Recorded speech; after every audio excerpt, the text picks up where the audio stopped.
Hey guys, welcome to Cinematics. இந்தியாவில் famous டைரக்டரான Neeraj Pandey டைரக்ஷனில் Avinash Tiwari, Jimmy Shergill, Tamannaah இவங்க லீட் ரோல்ஸில் ப்ளே பண்ணி ஒரு ஹீஸ்ட் இன்வெஸ்டிகேட்டிவ் த்ரில்லராக டேரக்ட் ஓடிடியில் ரிலீஸ் ஆன சிக்கந்தர் கா முக்கந்தர் மூவி ரிவ்யூ தான் பார்க்க போகிறோம். இந்த படத்தோட run time 2 hours and 23 minutes.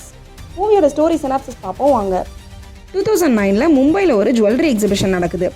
High செக்யூரிட்டியாக இருக்கிற அந்த எக்ஸிபிஷனில் கொள்ளை நடக்க போகிறதா போலீஸ்க்கு ஒரு டிப் கிடைக்குது. இதனால் அந்த எக்ஸிபிஷனில் இருக்கிற நூற்றுக்கணக்கான மக்களை சேஃப் ரெஃப்யூஜி ஏரியாவில் லாக் பண்ணிவிட்டு உள்ளே வர கொள்ளைக்காரங்களை அசால்ட்டாக போலீஸ் போட்டு தள்ளிடுறாங்க. இப்போது மக்கள் எல்லாருமே சேஃபாக வெளில வந்துடுறாங்க. பட் அப்புறம் தான் தெரியுது 60 crore மதிப்புள்ள டைமண்ட் பீசஸ் மிஸ் ஆகுதுன்னு. இந்த கேஸ் இன்வெஸ்டிகேட் பண்ண ஜஸ்வீந்தர் சிங்ன்ற ஒரு சின்சியர் இன்ஸ்பெக்டர் வராரு. அந்த டைமண்ட் இன்சார்ஜான மங்கேஷ் தேசாய், காமினி சிங்கா வர தமன்னா, அப்புறம் கம்ப்யூட்டர் டெக்னீஷியனாக இருக்கிற சிக்கந்தர் சர்மா 3 பேரையும் இவரோட இன்ஸ்டிங் சொல்கிறத வச்சே சஸ்பெக்டாக அரெஸ்ட் பண்ணுறாரு. அப்படியே டைம்லைன் 2024க்கு ட்ராவல் ஆகுது. இந்த 2 டைம்லைன்லையும் நடக்கிற எதிர்பாராத சம்பவங்கள் மற்றும் யார் இந்த டைமண்டை திருடுனா, இது தாங்க இந்த சிக்கந்தர் கா முக்கந்தர். இந்த படம் இவ்வளோ சுவாரஸ்யமாக வந்ததுக்கு காரணம் நீரஜ் பாண்டேயோட பிரில்லியண்ட்டான ரைட்டிங் தாங்க. ஸ்கிரிப்டை செம்ம ஸ்ட்ராங்காகவே டெவலப் பண்ணியிருக்காரு. நிறைய கேரக்டர்ஸ் எல்லாம் வச்சு ரொம்ப காம்ப்ளிகேட் பண்ணாமல் ஒரு 3 மெயின் கேரக்டர்ஸ் லைஃப்பில் நடக்கிற விஷயத்தை அழகாகவே நமக்கு கன்வே பண்ணியிருக்காரு. ஒரே ஸ்ட்ரெச்சாக கதையை சொல்லாமல் அது 2 டைம்லைன்லையாக சொன்னதாகட்டும், இன்வெஸ்டிகேஷன் மூலிமா ஒரு கேரக்டர் ஸ்டடி பண்ணதாகட்டும், எல்லாமே முடிஞ்ச அளவுக்கு நமக்கு ஒரு சுவாரஸ்யமான அனுபவத்தை கொடுக்கவே முயற்சி பண்ணியிருக்காரு.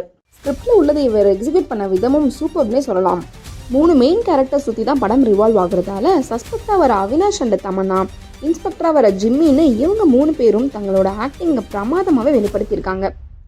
கதைக்களமும் சிக்கந்தரை சுற்றியே நடக்கிறதால நிறைய எமோஷனல் சீன்ஸ்லாம் நேச்சுரலாகவே ப்ளே பண்ணியிருந்தாரு சிக்கந்தர்.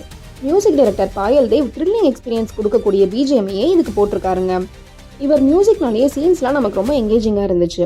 பர்டிகுலராக ஃபர்ஸ்ட் 20 minutes எக்ஸிபிஷன் சீன்ஸ்க்கு மியூசிக் போட்டிருக்காரு பாருங்க, அதெல்லாம் வேற லெவல். அண்ட் சாங்ஸ் பொறுத்த வரைக்கும் எல்லாமே ஸ்பீட் பிரேக்கராக தான் வருது. அதுதான் பெருசாக ரசிக்கும்படி இல்லை. ஓடிடியில் இருக்கிறதால கண்ணை மூடிட்டு ஓட்டி விடலாம். சினிமாட்டோகிராஃபர் அரவிந்த் சிங்க்கு தாங்க இந்த படத்தில் நிறைய வேலை. எக்கச்சக்க சிங்கிள் டேக் ஷாட்ஸ்லாம் வச்சுருக்காங்க. கதையை சுவாரஸ்யமாக கொண்டு போகிறதுக்காக இந்த சிங்கிள் ஷாட்ஸ்லாம் கை கொடுத்துருக்குன்னு தான் சொல்லணும். ஃபர்ஸ்ட் 20 minutesல நிறைய சிங்கிள் ஷாட்ஸ் வச்சுருக்காங்க. Cameraman, music and actor performance எல்லாருமே சேர்ந்து ஓப்பனிங் எக்ஸிபிஷன் சீனை செம்ம எங்கேஜிங்காக கொடுத்துருக்காங்க. இந்த படத்தோட பாசிட்டிவ்ஸ்னு பார்த்தீங்கன்னா actors performance, story, screenplay, cinematographer and பல unexpected twist and turns, technically ஸ்ட்ராங்கான மூவி. அண்ட் நெகட்டிவ்ஸ்னு பார்த்தீங்கன்னா லேகிங் சீன்ஸாக வர 2-3 சாங்ஸ் அண்ட் கதைக்காகவே சில ட்விஸ்டிங் மூமெண்ட்ஸ்லாம் எழுதியிருக்காங்க. அதெல்லாம் கொஞ்சம் ஆர்டிஃபிஷியல் ஃபீலை தாங்க கொடுத்துச்சு. இந்த படம் தமிழ் டப்பிங்கில் நெட்ஃப்ளிக்ஸில் அவைலபிளாக இருக்குது. த்ரில்லர் ஃபேன்ஸ்க்கான தரமான படம் தாங்க இது. So go and enjoy the twist and turns in Sikandar Ka Muqaddar. Cinematics rating for this movie is 8 out of 10. Thank you guys.